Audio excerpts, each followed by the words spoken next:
Hello and welcome to the Remind podcast, the podcast where we get inside the real estate entrepreneur's mind. My name is Harrison Smith. I'm the director of growth with the Mateja Group of Keller Williams Realty, based here in Maine and expanding throughout New England. And I'm joined today by Kat Azimi. How are you, Kat? I'm doing great. Thanks, Harrison. How are you? Great. Happy to have you here. Looking forward to talking about you and your story. So to kick it off, why don't you tell people a little bit about who you are and what you're doing?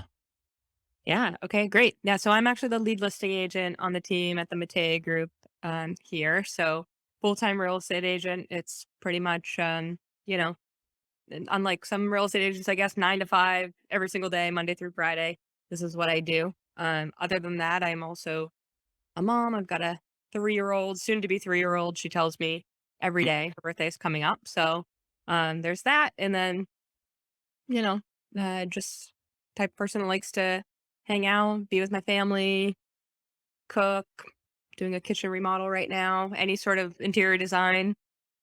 So I got two, and I have 2 dogs. So that's me Awesome. in a So, nutshell. so you're feeling the pain of the clients that do renovation work. Oh yeah, exactly. Yeah, but it's fun. Awesome. It's fun for me. I love it. Yeah. Well, if you like design, you like construction, Yep, renovation projects are fun. I do. Awesome. All right. Most people that have been on the show, we find that they didn't start in real estate. Very few people seem to start in real estate. They end up in real estate for whatever reason. So, why don't you tell us a little bit about where you got started and then how did you end up in real estate?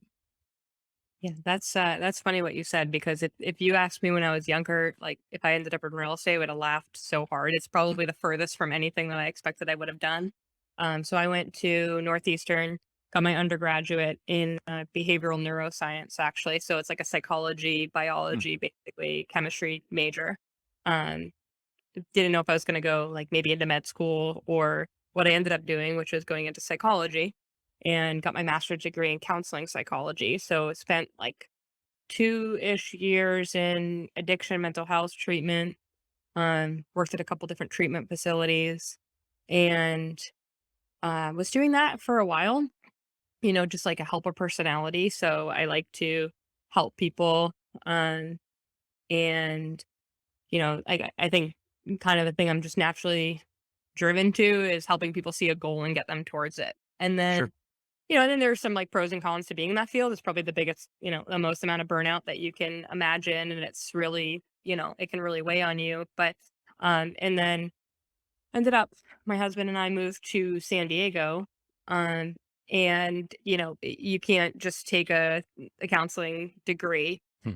to another state, right? It's Yeah. license based. So when I got to San Diego, I had to figure out something else to do and didn't really know that I wanted to continue in that place for the reasons I just mentioned. And then also financially, I mean, it's really hard to kind of get ahead in that field. But I still wanted to help people. So my goal was actually to get into more of like a coaching role, like I don't know, life coaching or whatever I was going to do. But I knew that I wanted to do two things, like help people, coach them and guide them into, a path and own my own business.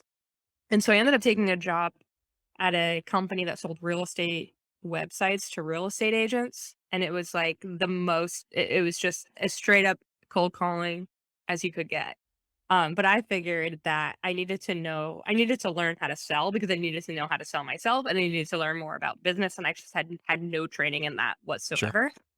So I went there and to my surprise was like it came really naturally to me. I think what I figured out was that selling is basically the same thing as what I wanted to do, right? It's really about figuring out what people want and telling them how to get there and whatever you have, to offer them in order to get there. So I just use those same skills in that role, working with real estate agents and setting them up for these real estate websites. So like 9 to 5, or not even 9 to 5, probably 6 a.m. until 4 p.m. every single day. I did not get off the phone. I just literally dialed like all day, every day.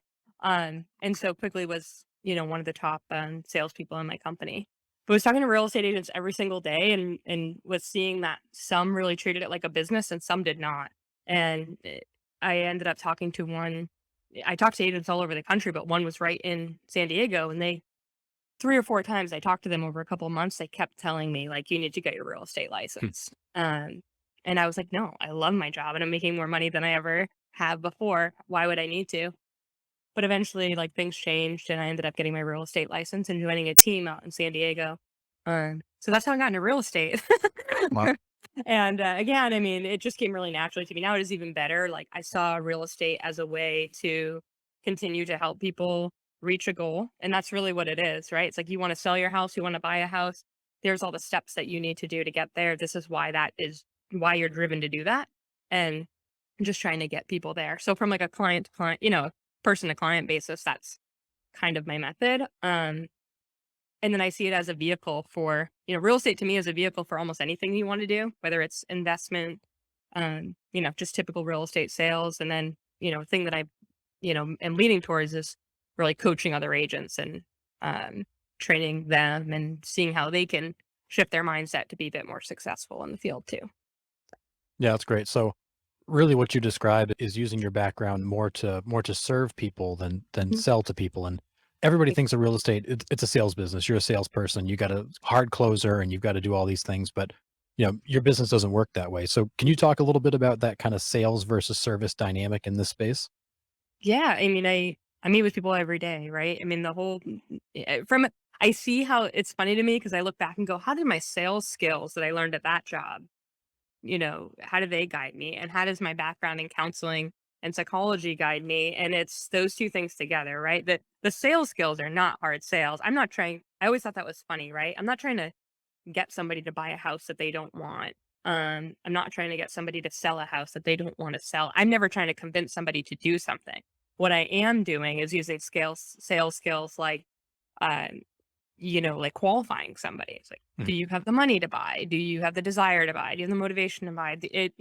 Are those things ready? Or when it comes to selling, is what are your needs? Why do you want to sell? And what do we need to do to get you there to sell? And are you motivated to sell? And are you willing to sell at the right price? And that's the sales skill, right? Mhm. Um, but when it comes down to it, it's really about sitting down with a person and just learning about who they are and learning about what they want and what they need, and then being the person who tells them how to get there. I think, the benefit that I have is I have so much confidence in what I'm able to do when it comes to helping somebody sell their home that I can take some of that fear off of their plate. Some of the things that's really scary for them. I mean, selling a house is one of the hardest things that you'll do in your life. It honestly is. It's a huge thing to do. But when you have somebody who can guide you and is confident and can hold your hand the whole way through, it's not so scary anymore. And then you can do it. You can reach your goal. Right. Yeah, for sure. I love how you put it. You're not trying to get somebody into a house or make somebody buy a house. You're trying to just understand what they're looking for and help guide them to the right answer versus try to Exactly. tell them what the right answer is. Hmm. Absolutely. Yep. Yeah, that's great. So do you feel like your background where you came through, kind of the psychology world, good understanding of people, how much of that do you lean on day to day? Oh, all the time. The reasons that people sell, I mean, like I said, I primarily work with sellers. So if Yep. you even just look at that, what are the reasons that people sell a home? It could just be a life change. It could be something really exciting. And so then the psychology of that is like, yeah, I really want to do this thing, but still it's a hard thing to do. So how do I motivate myself to do it? Or if somebody died, or if you're getting a divorce, or I actually can't afford my house anymore and I need to sell it. Right. So you need to meet every person. Every person that I meet, I have to meet them where they're at. Hmm. It's not the same every time. And to understand somebody's psychology as they go through the process, to know that the stressors or the type of personality they are and the things that they need as they go through it are what allow me, I think, to number one, like make a good connection with people so that they do feel confident to work with me, but also to give them the best experience possible is to say, maybe you're a type of person who only wants to know the bare minimum and just leave you alone because you're busy. Like that's my personality, right? Whereas other people want to know every single detail as they go. They want to Sure. feel informed. They want to feel a piece of it. And that's all, just understanding how people are and being able to match who that person is. Got it. Yeah. So you appear to be like them and Mhm. empathetic to how they interact and what they need versus Absolutely. just continually coming at every single person with the same approach and wondering why it just doesn't work. Exactly. Yeah. Yep. It's a lot of like, what is it, like Power Rangers Morphe? So you gotta match your personality to match the person that you're working with, and that's good service, I think. Sure. So when a client calls in and says, I'm thinking about maybe making a move, what are you doing? What does your process look like to understand where that person's at, what they need, and how you can best, help them reach that? Yeah. As soon as I talk to everyone, it's like, what are you? Well, I mean, getting some information about where they are now. Um, what the condition of their home is, things like that. What's your goal? Where do you want to be? Um, and usually people kind of give up, what their big fears are, but you kind of understand what they are, right? We're in a market right now where inventory is incredibly low. So most people I talk to right now have a fear of where they're going to go to when they sell. I mean, the market is so good, you can get, a ridiculous price for your home. Everyone wants to take advantage of that. Most people want to take advantage of that, right? If you just need to figure out what the barriers are. So it's like, okay, when this home sells, where are you planning on moving to? And they're like, oh man, that's actually the hard part. I don't know. And then I can say, the good news is, 90% of the people I talk to right now actually don't know where they're moving when their house sells. And yet every time we've gotten them into a house and no one yet has become homeless. Right. So, giving them the confidence, like, I got this. I understand that that's a concern. We'll talk about what your options are. And then going to the next piece is like, what other concerns do you have?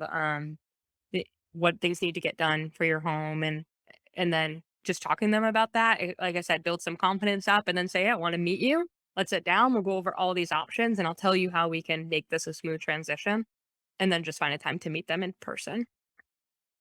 Okay, makes sense. So you go the psychology route, you move to San Diego, get into Mhm. sales, move into real estate. So again, you're not from San Diego, don't know anybody in San Diego, jump into real estate. You get established in San Diego, you move to Maine. Yeah, And you move to Maine where you also don't know anybody and you're not exactly. established. So it's like starting over. So explain a little bit, what's that like when you come into a market you don't know, where you don't have a network? How do you get started? Yeah, starting more than once is, not something I'd recommend to myself or really anyone else. I mean, you can do it, but you're gonna start over. So obviously, those first, few months when you get to a new place are kind of tough, and you just really have to. That's really when it comes down to like an actual grind. It's like, how many people can I talk to? How many people can I meet? Who can I find that's motivated right now, so that I can get some things in the pipeline and actually, like, support my daily needs, right? Mhm. You get to that, you're in that point in the beginning. And that's just who can you talk to, really? It's for sale by owners who've already said they wanna sell, they just don't wanna pay a commission. And then there's expireds, like homes that have listed in the past and haven't sold. People have raised their hand, said they wanna sell, and they'll pay an agent, right? Mhm. Maybe it's door knocking. Maybe it's doing open houses. You're going to find, a buyer or a seller who walks in the door right then and there. So it's number one is just taking action and taking action and taking action and taking action, right? Over and over and over again every day until you start to see some consistency. Real estate is a long game. That was like, when it comes down to it, the biggest change for me. I learned my sales skills in an environment where I would make a phone call and then, you know, 45 minutes later, I'd have a sale. And then you go into real estate where like you might talk to somebody and you might not sell their house for 6, 9, 12 months or 2 years. It's a much slower process. So you have to get started right away. Whether you're new in the business, whether you're in a new place, it's do everything you can every single day so that that time frame between now and the time you get your first sale and your second sale and your third sale is just getting closer and closer, right? And that's going to require a lot of contacts, a lot of contacts. Yeah, it's how do you meet as many people as you possibly can, Mhm. show them what you're doing, gain their trust, show that they can like you, and then ultimately have them come back and work with you, which Exactly. when you've got an existing network of people is certainly easy, but when you're starting from square one, it's all new relationships, and that's certainly challenging to go establish that many relationships, but you seem to do it relatively quickly. Mm, Was there a secret to that? I think, I mean, if I can just continue to give credit to the training that I got Mm, in that sales role, was this just comes down to confidence. You know, um, with things you don't know, you can find them out. You've got like whether you have a team behind you like I do. I mean, which is the huge benefit is that both in San Diego and now I was on a team. There was a portion of time when I wasn't on a team, but is that if there's something I don't know about the main market or if there's something I don't know about real estate because I'm brand new, is that I can say with confidence that I'm going to get them an answer and then go mm, get it. Even if you don't, you still have a brokerage that you work for. It's about confidence and it's about just caring, honestly. If you mhm. the basics of this relationship is just like I ask a question, I listen to the answer, and then I reply. And I think a lot of people struggle that they're so worried about saying the right thing or doing the right thing that they get out of, out of the conversation. Yep. and people can feel that. So I just try to have a conversation with people, let them know that I'm actually there, that I'm actually listening, and that I'm motivated to help them, and that I'm confident that I'll find the answers to anything that they need. I think that builds trust really quickly. Yeah. And I love that point. If you're really busy thinking about what you're going to say next, you're not going to hear what they're saying. And you're going to end up responding in a way that either doesn't match or is just completely irrelevant to the path they were heading because you just honestly didn't listen. You didn't hear what Exactly. they said. Hmm. Yeah, exactly. Love that. So you chose relatively early on to focus on sellers versus working Mhm. with buyers. Yep. Why sellers? Well, a couple reasons. I mean, generally you can do more business working with sellers. There's just less time on task, I guess, with a seller is what I would say.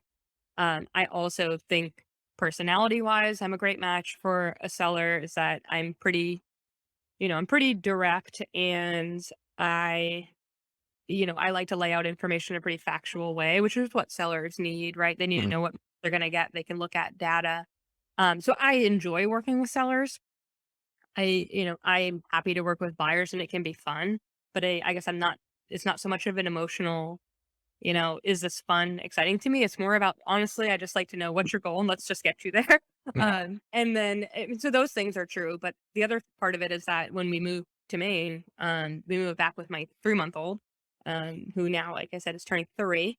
And I just didn't want to be working nights and weekends. Right. I wanted to have a job like a normal person, go in every day, have a schedule that I could expect and rely on, and that's so much easier to do with sellers, right? I don't have to go show homes on nights and weekends, and um, that was my priority. So, I mean, I've taken buyers, the whole way through at times more than others, but I knew from the beginning that my entire focus was to work with sellers and pretty much just specialize in doing that. Gotcha. So when you're setting your schedule and working with clients, do you set the expectation of these are my hours, these are the hours I'm available, and I, you lay I that expectation out? Yeah, I'd love to meet with you. Ideally, that looks like a normal business day, somewhere between 9 and 4 p.m. on Monday through Friday. If for any reason you truly can't meet, we can try meeting via the phone, or maybe a Zoom call. And then if that absolutely doesn't work for you, I can look outside of that, with some notice. And so by that point, it's just like a doctor's appointment. It's just like anything else. When you're going to meet with a professional, you expect to meet with them between 9 and 4. And I think just even telling them that, you know, gain some confidence, because I'm confident that that's my hours and I'll meet with you between them, and I don't have a problem with it. I would say in a year, I might take 5 listing appointments outside of that time frame. Oh, wow. Okay. Yeah, Very. it just requires you having that discipline and setting that expectation up front, so Mhm. nobody's surprised when you say you're not available. And I love the example of the doctor. I believe Corey used that too, the idea of how a doctor's office runs. In this business, we have the ability to set our schedules. We have the ability to have other people potentially do things for us, respond to questions, Mhm. kind of that doctor nurse model.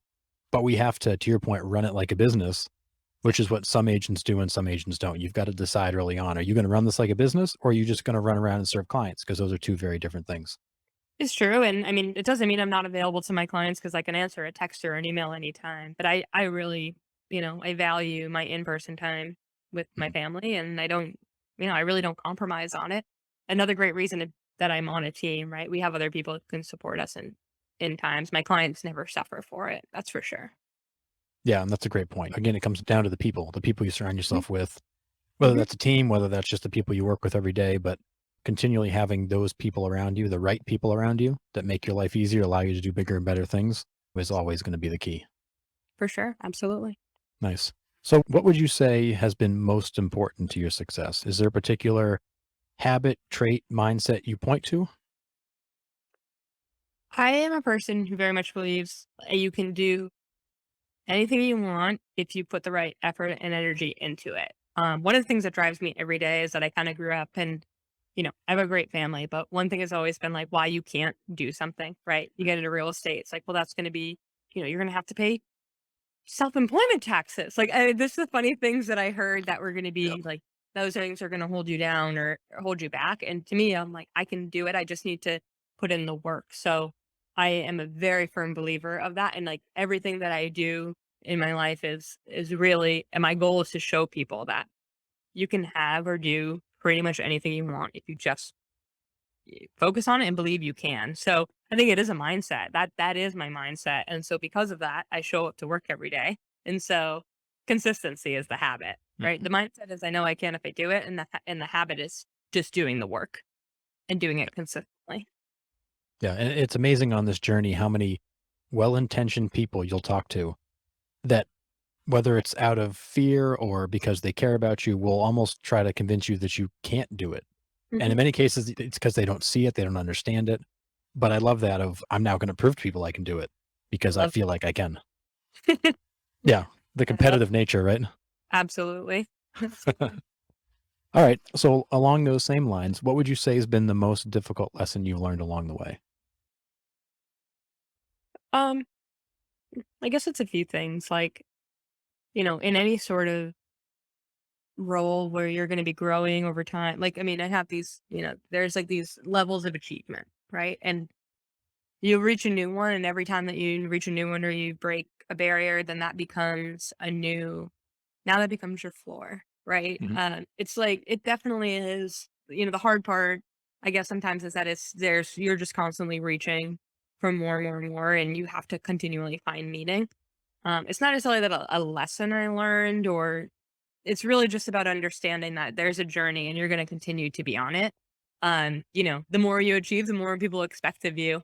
And then your achievements no longer, have the same impact, on the people mm, around you. But it's like there's this piece of this where you have to decide for yourself at some point, am I doing this for myself and for my own growth? Or am I doing this for, the recognition of others or for the pat on the back or, you know, all of that. And I think ultimately you have to have your own reasons why you do things.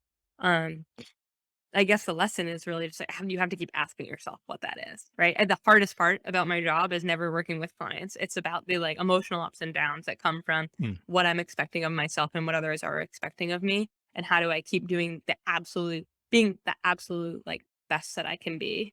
Um, like Tom Brady and his A Man in the Arena said something Mm. like that. It was like just incremental growth every single day of his career. And that's, he's the best football player that ever lived. So, Yeah.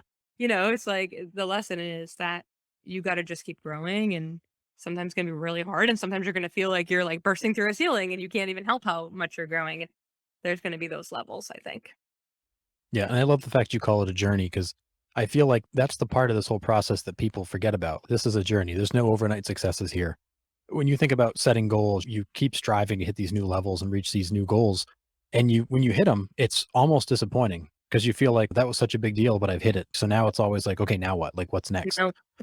But Yep. that journey never ends. You just keep leveling up and going for more and more and Mhm. continuing to, as you called it, grow incrementally. Yeah, Um, so the goal itself is almost irrelevant. It's being prepared to be on that journey for a long period of time and learning to love that journey versus just trying to love the outcome. absolutely. Yep. Absolutely. So do you find, given that mindset, are you a goal setter or are you somebody who just sets like really, really crazy big goals and just likes to always have something way out there they can chase after? No, I think goal setting is one of my strengths, honestly, is that I will always take where I'm at and I will, one of my routine things that I do, not that I do it on like a specific date every few months or anything like that, but whenever I feel like I really need to, whenever that I come to that point where I go, wait, what am I working for? Or what's the next big goal? Is that I will spend some time feeling like what actually makes sense? What's enough that it drives me? What's something that's actually going to impress me, myself? Hmm. And then it's got to scare me a little bit, right? But it's not so much that I just don't believe it's possible. And then if I have this gap between those two things, I will find a way to make myself believe that it's possible. Like I will just lay data out there and then go, yeah, like I did 25% increase in this time frame. So from here I could do 25% increase. Or let's say I do this a little bit differently. That gets me to my goal. And even though, it's still a big goal or a big change, I have to believe it in my core, Hmm. but also know that it's gonna be hard. Right. And then when I do that, I find like I don't know. It's a weird thing people have always said about me, but I think it really is because I have that process is that if I want something and I set my mind to it, it ends up happening. And it's just because I have all of those pieces of the puzzle. It's like I know what I want, why I want it, and that it's possible and what I'm going to do to get there. And then everything else kind of falls into place a lot of times.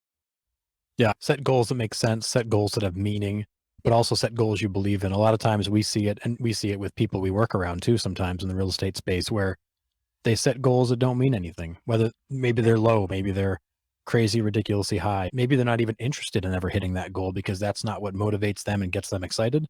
It's important when you do that goal setting process, you're setting goals that you actually care about Here, reaching versus arbitrary numbers you feel obligated to. there's been times when goals have been set for me, and Mm. I think, okay, like I want to do that for that person because they said it, but in my heart, I know I don't care about that. I don't necessarily want it, and like it doesn't happen, right? I have to like all the pieces kind of have to be there. You have to want to hit the goal. Um, yeah, it has to have some meaning to you. I mean, in my opinion, Yeah. um, it's more than just action because it's like a your cells eavesdrop on your thoughts, right? Mhm. You're gonna make things happen if you really truly believe them and you really want them. Yeah, great point. And it comes down to, are you setting goals that mean something to you, or you're just setting targets you want to aim at because it seems like a good idea? Right, exactly. Awesome. All right. What would you say is the one piece of advice you wish you had known when you got started? Piece of advice I wish I had known. I, I I mean, I think I always knew it, but I think people just need to be reminded over and over again. It's like just do consistent action. All right. The biggest fault that will happen is when you feel like something's not happening, and so you kind of give up for a little while. I mean, any of the bigger moments of my real estate career that I felt like were losses were because I got in my own head or I got distracted. Mm. Do consistent action. It doesn't always have to be the same amount or the same level, but like other than like you're gonna take a vacation, just show up every day. I think that's the number one thing. Is there was when I went from being on a real estate team to being on my own for a little while, which was the right decision for some reasons, I found out that, I didn't have as much accountability to myself as I did to other people. I don't I want to do things for myself, but I know that like I respond better when I'm accountable to other people. So being accountable to somebody, but I just didn't show up all the time. Mm. Right. And then there would be these huge gaps in my production, or in just the way that I felt. So the good thing about being on a team is that other people are expecting me to show up. If I don't show up, they know that I don't show up, right? So Yeah, show exactly. up every single day. And ever since I've been doing that, my business has just continued to grow exponentially. Yeah. I mean, the beauty of real estate is the business itself. It isn't easy, but it's simple, Hmm. and it's really, as you said, take consistent action. Action eventually leads to outcomes. But more importantly, I wish I could put a big neon sign somewhere that just says show up every day, because that's really it. Show up every day, good energy, good intention, and you can do a lot just with that Exactly. Yep. for sure. Well, before we wrap up here, Kat, just appreciate you taking the time to share your story and your background. If people want to learn more about you, get in touch with you, learn more about what you do, more about you, or have any potential real estate needs, what's the best way for folks to get in touch with you? Phone or text, or sorry, text or email are the two best ways. Okay. And so my phone number is 207-205-5487. And then email is always, the nicest, and it's just right there. So that's cat, KAT, at KW Keller Williams Mateja, M as in Mary, ATEJA.com. All right. Well, thank you so much for your time, Kat. It's been great chatting with you. Thank you so much Look for forward to having me. having you on the show maybe down the road to get an update on what else you're up to. For sure. Thank you.